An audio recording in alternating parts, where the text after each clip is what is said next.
Форманы толтыруудан мурун компьютериңизде керектүү документтердин скан нускалары сакталганын текшериңиз. Документтер PDF, JPEG жана PNG форматтарында болуусу шарт. Жүктөлүүчү файл 10 мегабайттан ашпосу керек. Эгерде файлдын көлөмү 10 мегабайттан ашса, аны I Love PDF сайтында кичирейтсеңиз болот.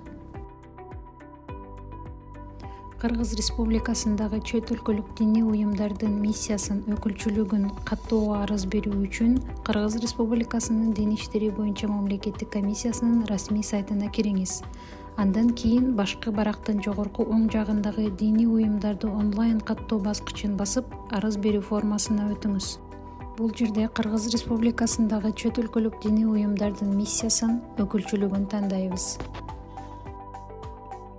Арыз берүү барагында бир нече талааны толтуруп, керектүү документтердин скан нускасын жүктөө керек.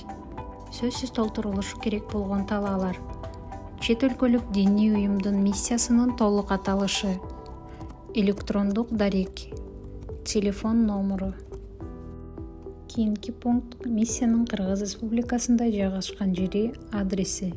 Бул жерде область, шаар, район, айыл, көчө жана үйдүн номери көрсөтүлөт.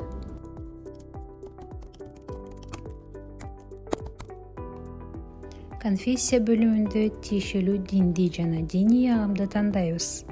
Эгерде керектүү варианттар тизмеде жок болсо, ылдыйкы кнопканы басып, өзүңүз жазсаңыз болот. Калган бардык талааларда компьютериңизде алдын ала сакталган документтердин скан нускаларын жүктөө зарыл. Бул үчүн тиркөө баскычын басып, керектүү документти тандоо керек.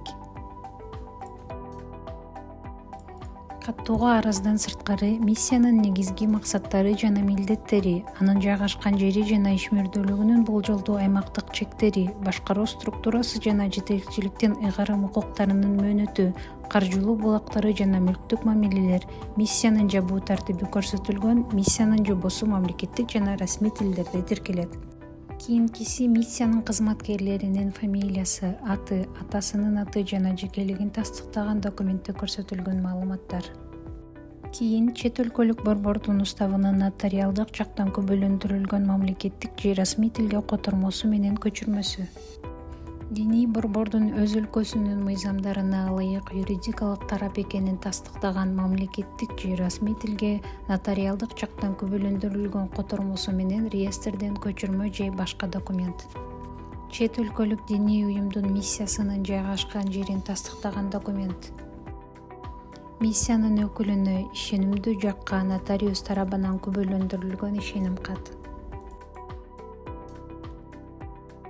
Диний уюмду жана миссияны түзүүгө демилгечи болгон жана уставдын алкагында мыйзам алдында жооптуу болгон негиздөөчүлөр кеңешинин мүчөлөрү болгон жарандардын нотариалдык жактан күбөлөндүрүлгөн тизмеси, алардын фамилиясы, аты, атасынын аты жана жекелигин күбөлөндүргөн документтеги маалыматтар. Кийинки милдеттүү талаа Кыргыз Республикасынын аймагында иш алып барган чет өлкөлүк диний борборлор тарабынан дайындалган диний уюмдардын миссияларынын жетекчилери Кыргыз Республикасында болуу мөөнөтү көрсөтүлгөн жогорку уюмдан алынган багыттаманын мамлекеттик же расмий тилде нотариалдык жактан күбөлөндүрүлгөн котормосу. Акыркы талааны толтуруу милдеттүү эмес, бул жерде сиз кошумча документтерди тиркесеңиз болот. Бардык талаалар толтурулгандан кийин кийинки баскычын басабыз. Тиркелген документтердин тизмеси менен арыз түзүлөт. Андан кийин арыз берүүчү тастыктоо баскычын басат жана арыз иштеп чыгууга жөнөтүлөт. Эгерде арыз берүүчү арызды өзгөрткүсү келсе, анда ал жокко чыгаруу баскычын басып, арыз формасынын барагына кайра кайтып келет. Тастыктоо баскычын басабыз жана арызды толтуруу процессинен кийин арыз каралуу үчүн базага түшөт. Ошол эле учурда арыз берүүчүгө арыздын ийгиликтүү тапшырылганы тууралуу билдирүү жана арыздын статусун көзөмөлдөө үчүн арыздын номери электрондук почтасына жөнөтүлөт. Бул колдонмо пайдалуу болду деп ишенебиз. Көңүл бурганыңызга рахмат.